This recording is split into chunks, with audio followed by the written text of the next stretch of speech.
కిటికీ రెక్కలు తీసి సూర్యునికి ఎదురుగా కూర్చున్నాను. అప్పుడే చక్కగా రెడీ అయ్యి స్కూలుకు బయలుదేరే విద్యార్థికి మళ్ళీ లేతగా ప్రశాంతంగా ఉన్నాడు బాలభానుడు. కిటికీ గుండా వెలుగుతో పాటు వచ్చే చల్లని గాలితో పాటు వచ్చే విచ్చుకున్న విరజాజుల పరిమళాల గుమగుమలు మనసును మైమరిపిస్తున్నాయి. అందుకే రోజు డాక్టర్ సలహా మేరకు సూర్యుణ్ణి, నా మనోల్లాసం కోసం చల్లగాలి పరిమళాన్ని, ప్రతిరోజు ఆ ఎదురుగా ఉన్న కిటికీలో కనిపించే చందమామ లాంటి అమ్మాయి అందాన్ని ఆస్వాదించడం దినచర్యగా మారింది. అన్నట్టు నా గురించి చెప్పలేదు కదా, అదిగో నేను ఎదురు చూసే ఆ అమ్మాయి వచ్చింది. ముందు ఆ విషయం మాట్లాడుకుందాం, ఆ తర్వాత నా విషయం చెబుతాను. ప్రతిరోజు ఆ అమ్మాయి కూడా నాకు కనపడేలా వాళ్ళ ఇంటి వెనక బాల్కనీలోని కిటికీ దగ్గరకు వస్తుంది. నా కోసం వస్తుందో లేదా తను దినచర్యలో భాగంగా అక్కడికి వస్తుందో కానీ నేను మాత్రం నా కోసమే వస్తుందని అనుకుంటున్నాను. రోజు ఆ అమ్మాయి అదే సమయానికి తప్పకుండా వస్తుందని నాకు తెలిసినా నా మనసు ఎందుకో తను ఇంకా రాలేదని పదే పదే ఎదురు చూస్తూ, తరచూ గడియారం వైపు చూస్తూ, అసలు తను వస్తుందో రాదో, తను రాకుంటే ఎలా, అసలు వస్తుందా, ఇలా అనవసరమైన విషయాలు ఆలోచించడం నాకు పనిపాట అయ్యింది. ఇక తను వచ్చే సమయానికి నా పనులన్నీ పక్కన పెట్టి తనను చూడాలనే కాంక్షతో నేను కూడా టెన్షన్గా ఇక్కడే ఇలాగే రోజు ఎదురు చూస్తుంటాను. ఆ అమ్మాయి అంటే నాకు చాలా ఇష్టమని బహుశా మీకు ఈ పాటికే అర్థమై ఉంటుంది అనుకుంటున్నాను. అవును, అది నిజమే. ఇలా నేను గడిచిన నెలలుగా ఆ అమ్మాయి కోసం ఎదురు చూడటం, తను వచ్చాక తనను చూడటం అతి సహజంగా జరిగిపోతున్నాయి.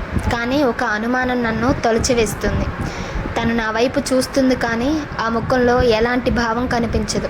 అందుకే అప్పుడప్పుడు తను నన్ను పట్టించుకుంటుందా లేక యథాలాపంగా చూస్తుందా అనిపిస్తుంది. కానీ అలా అనుకోవడం నాకు నచ్చని విషయం కదా.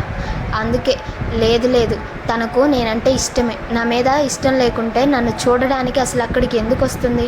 ప్రతిరోజు నన్ను చూడడానికి అన్నట్లు ఖచ్చితంగా వస్తుంది ఎందుకు? కాస్తో కూస్తో నా మీద ఇంట్రెస్ట్ ఉన్నట్లేగా అని నన్ను నేను సమర్థించుకుంటాను. బహుశా మీకు ఇదే నిజమనిపిస్తుంది కదా. ఇప్పుడు చెప్పండి, ఆమె పట్ల నాకున్న అభిప్రాయం తప్పంటారా? లేదు అనలేరు కదా. ఎందుకంటే నాలాగే తను రోజు వస్తుంది చూస్తుంది కాబట్టి. అంతేగా? అంతేలేండి, అంతకన్నా అనుకోవడానికి ఏముంటుంది. కానీ ఎందుకో అప్పుడప్పుడు నాకు వచ్చే సందేహాలే నన్ను కుదిపేస్తుంటాయి. దానికి తోడు అందరిలాగే నా బెస్ట్ ఫ్రెండ్ వాడెప్పుడు నన్ను సమర్థించడు. అసలు ఆ అమ్మాయితో మాటైనా మాట్లాడకుండా నీకు నువ్వే అన్నీ ఊహించుకుంటే ఎట్లా అని నన్ను నిలదీస్తాడు. కానీ వాడన్న దాంట్లో కూడా లాజిక్ ఉందిలేండి. అందుకే అందరిలాగే వాడికి నాకు అస్సలు పొసగదు. నేను ఎడ్డమంటే వాడు తెడ్డమంటాడు. వాడి గోల వాడిది. కానీ ఏం చేస్తాం, వాడిని వదిలించుకోలేనుగా. ఎందుకంటే వాడు నా అంతరాత్మ. ఎప్పుడూ నాలో లోపాలను ఎత్తి చూపుతూ నన్ను నిలదీస్తాడు. అప్పుడప్పుడు వాడిని అణిచివేసి నేను చేయాలనుకున్నది చేస్తాను. కానీ వాడు నన్ను మాత్రం వదిలిపెట్టడు. ఫలితాలు ఎలా ఉన్నా వాడు మాత్రం నన్ను నిగ్గదీస్తాడు. వాడి వాదనలో అలా ఎందుకు చేశావు, అది పాపం, ఇది పుణ్యం, అలా చేయడం తప్పు, ఇలా చేస్తే మోసం, దగ, వాని బొంద అని నీతులు చెప్పి ఓపిక తింటాడు. ఒక్కోసారి వాడి సంఘర్షణతో బ్లడ్ ప్రెషర్ పెరిగిపోతుంది. వాడు మనసులో ముసిరితే చాలు ఏసీ రూమ్లో కూర్చున్నా చెమటలు పట్టేస్తాడంటే నమ్మండి. నేను చెప్పింది వాస్తవమా కాదా మీరే చెప్పండి. ఇది అందరికీ అనుభవమే కదా. అయినా వాడి పోరు తప్పింది ఎవరికి లేండి.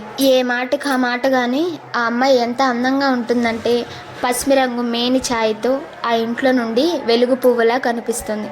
చారడేస్ కళ్ళున్న చూడ చక్కని ముఖవర్చస్సు, తీర్చిదిద్దినట్లు అవయవ సౌష్ఠవం. అబ్బా, 1000 మాటలు ఎందుకు కానీ ఆ అమ్మాయి అందానికి నిర్వచనం అంటే అతిశయోక్తి కాదు నమ్మండి.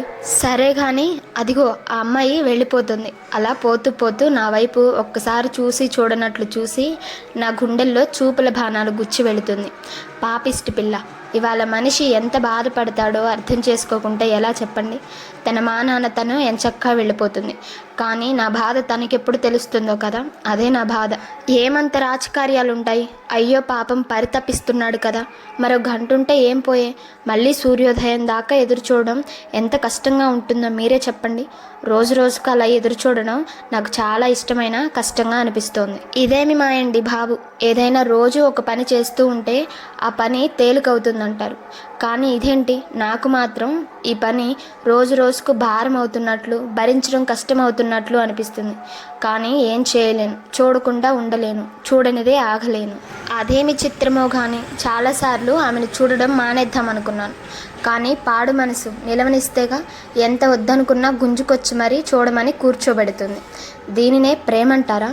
అవును, కావచ్చేమో.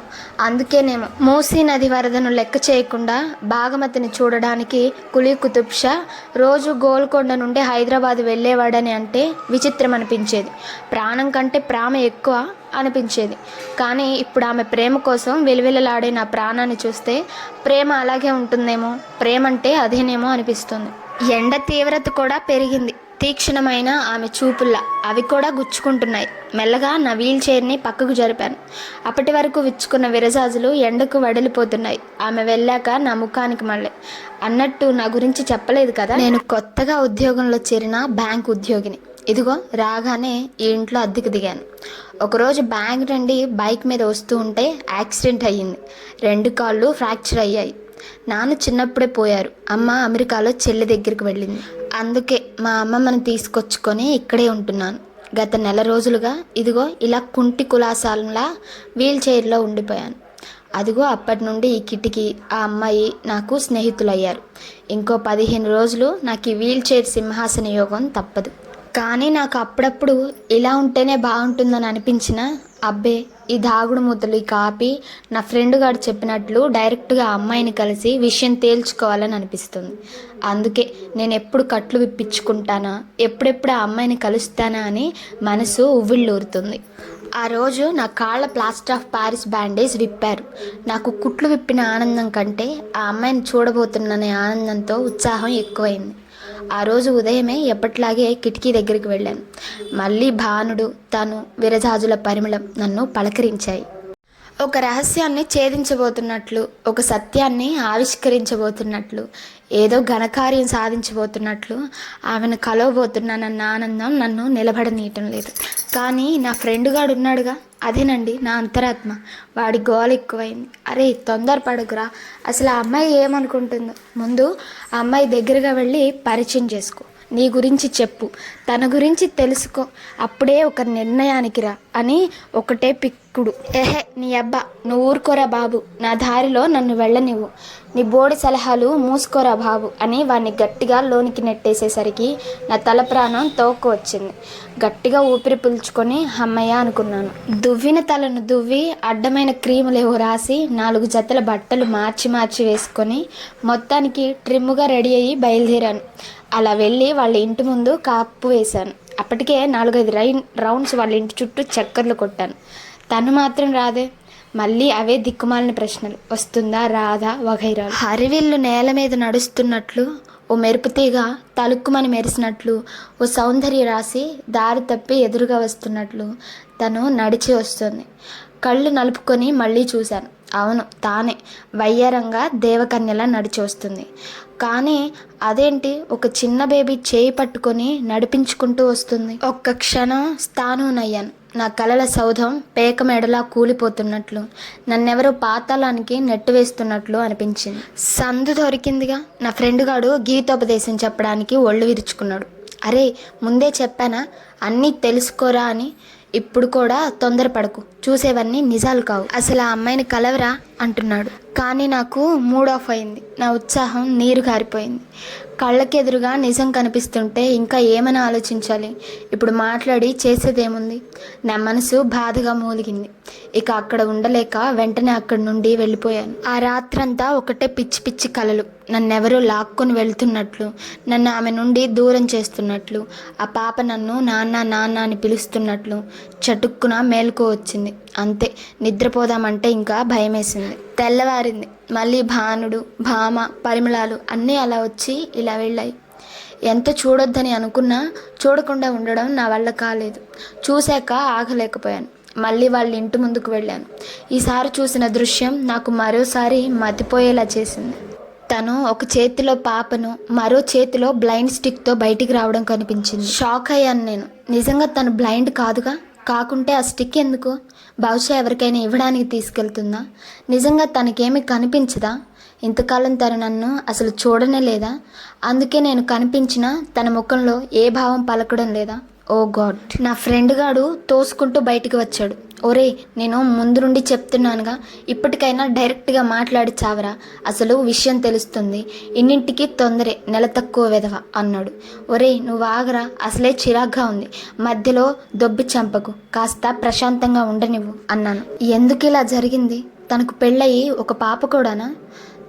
తను బ్లైండేనా?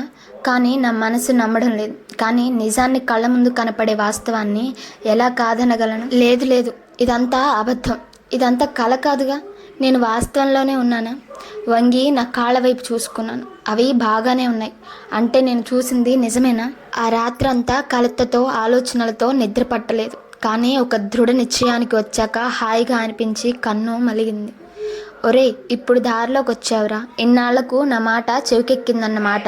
సరే, ఇప్పటికైనా మంచి నిర్ణయానికి వచ్చినందుకు శభాష్రా అని మెచ్చుకుంటూ మావాడు వెళ్ళిపోయాడు. తెల్లవారింది. నేను కిటికీ మూసివేసి వాళ్ళ ఇంటి వైపు నడిచాను. తలుపు తట్టగానే ఎస్ కమిన్ అంది తీయని కంఠం. మెల్లగా లోనికి వెళ్ళాను.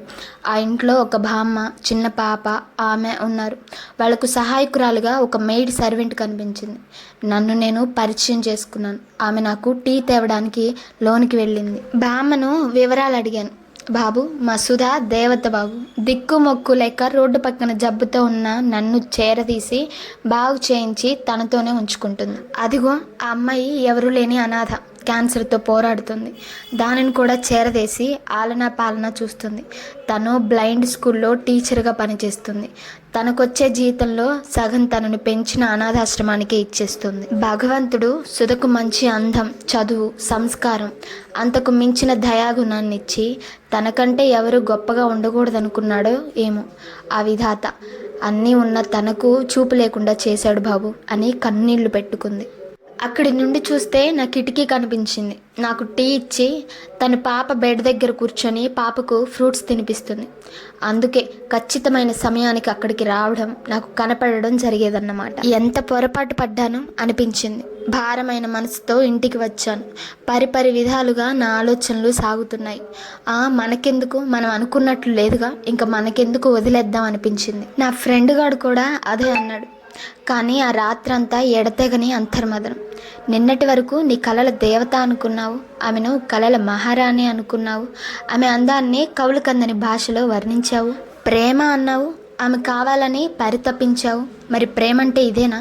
నీ దృష్టిలో ప్రేమంటే పై మెరుగులకు సంబంధించినదేనా, లేదా అవయవాల సౌందర్యమేనా? నీ దృష్టిలో అంత సౌందర్యానికి విలువ లేదా? నిజంగా అంత సౌందర్యాన్ని అర్థం చేసుకునే మనసు నీకు లేదా? అంత సౌందర్యంలో ఆమెను మించిన సౌందర్య రాసి మరొకరు ఉంటారా? ఏమైంది నీ సంస్కారం? ఏమైంది నీ చదువు? ఇదేనా నువ్వు నేర్చుకున్నది? నీ ప్రేమంతా పచ్చి అబద్ధమేనా? నువ్వు అందరిలాంటి వాడివేనా? కాదు, నా ప్రేమ అబద్ధం కాదు. నా మనసుకు ఇన్నాళ్ళు ఆమె అందం మాత్రమే నచ్చింది. కానీ ఇవాళ ఆమెలోని దయ, కరుణ, సంస్కారాల ముందు ఆమె అందం చాలా తక్కువ అనిపిస్తున్నాయి. నాలోని మనిషి మేల్కొన్నాడు. మా దోస్తు గాని మాటలు మొట్టమొదటిసారి పక్కన పెట్టి నా నిర్ణయమే సరైనది అనుకున్నాను. ఆ రోజు నుండి తరచుగా ఆ ఇంటికి వెళ్తూ వస్తూ ఆమెతో సాన్నిహిత్యాన్ని పెంచుకున్నాను. నిజంగా చాలా గొప్ప వ్యక్తిత్వం ఉన్న మనిషి. దయ, కరుణ, ప్రేమ మూర్తి భవించిన నిండు మనసున్న మహా మనిషి ఆమె. ఆమె అందుకోవడం అంటే ప్రేమామృతాన్ని గ్రోలటమే కదా. ఆమె లభిస్తే నాకన్నా అదృష్టవంతుడు ఉండడేమో అనిపించింది.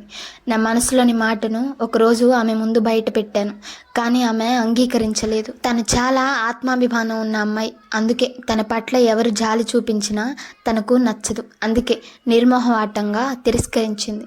నేను ఒక అనాథను అనుకొని దగ్గరికి తీయలేవా అన్నాను జాలిగా ఆమెను అభ్యర్థిస్తూ. అలాగే నా ప్రేమ విషయం, తనను కిటికీ దగ్గర చూసింది మొదలు, ఆమె కోసం చూసిన ఎదురు చూపులు, ఆమె కోసం పరితపించిన విషయం, ఇలా జరిగిన విషయం అంతా వివరంగా చెప్పాను. కానీ ఒక అబద్ధం కూడా కలిపి చెప్పాను. సరేనంది. ఎగిరి గంతేశాను. ఆనందంతో ఉక్కిరి బిక్కిరయ్యాను. ముందే వసంతం వచ్చి నాపై పూలవాన కురిపించిన అనుభూతి కలిగింది. మా ఫ్రెండ్ గానికి పూనక వచ్చింది. అరే, అన్నీ చెప్పావు, కానీ ముందే తను బ్లైండ్ అనే విషయం నీకు ముందే తెలుసని ఎందుకురా అబద్ధం చెప్పావు అన్నాడు నన్ను నిలదీస్తూ. అవును, అబద్ధమే చెప్పాను. లేకుంటే తనను జాలిపడి చేసుకుంటున్నానని అనుకుంటే ఖచ్చితంగా తిరస్కరిస్తుందని భయపడ్డాను. అదే నాకు బ్లైండ్ అని ముందే తెలిసి కూడా ప్రేమించానంటే ఆమె దృష్టిలో నా వ్యక్తిత్వం ఉన్నతంగా ఉంటుంది. అప్పుడు ఆమె తప్పకుండా ఒప్పుకుంటుందని అలా చెప్పాను.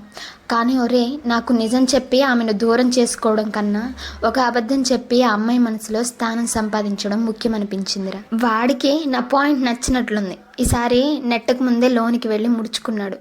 ఆ తర్వాత మా పెళ్ళి అనాథాశ్రమంలో జరిగింది. ఈసారి మా శోభనానికి ఆ కిటికీ సాక్షిగా నిలిచింది. కానీ కిటికీలోని చందమామ మాత్రం నా పక్కకు చేరింది. కిటికీ సందులో నుండి వచ్చే సన్నని వెలుగురేఖలు మంద్రంగా వ్యాపించే విరజాజుల పరిమళం మత్తెక్కిస్తూ మా దూరాన్ని చెరిపివేయమంటున్నాయి. సమాప్తం. వీడియో నచ్చినట్లయితే లైక్ చేసి సబ్స్క్రైబ్ చేసుకోండి.